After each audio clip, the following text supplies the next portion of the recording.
गुजरात शहर में एक लड़का रहता था जिसका नाम उत्कर्ष था, जो 35 साल का था।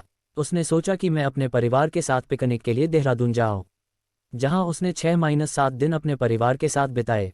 जब वह अपने घर गुजरात आने लगा तो उसका पूरा परिवार गाड़ी में बैठ चुका था और वह भी रास्ते में आते आते रात के 2 बजे बज चुके थे और वह देहरादून के पहाड़ों को पार कर रहा था।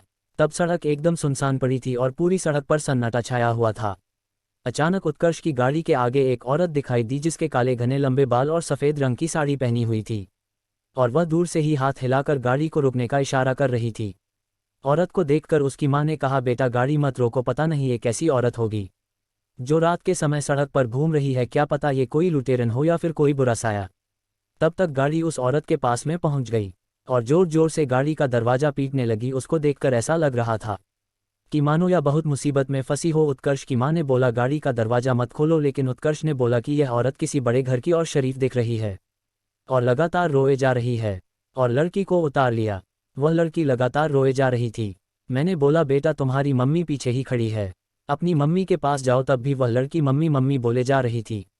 फिर मैंने उसको अपनी गोदी में उठा लिया और ऊपर आने लगा। तभी मेरी निगाह गाड़ी के आगे वाली सीट पर गई। शीशे के अंदर कुछ धुंधला धुंधला सा दिख रहा था।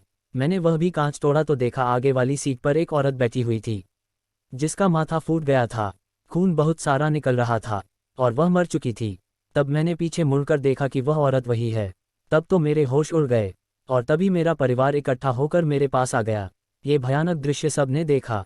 जो औरत मर चुकी थी उसी ने हमसे मदद लेकर अपनी बच्ची को बचाया। रात में हमें उसके बाद वहाँ कोई नहीं दिखा। हमने आवाज़ भी लगाई तो भी वह औरत दोबारा नहीं आई और हम बच्ची को लेकर अपने घर आ गए। अभी तक वह लड़की हम लोगों के साथ हमारे घर में रहती है। उसकी मां ना तो हमें कहीं दिखाई दी और ना ही कभी परेशान किया।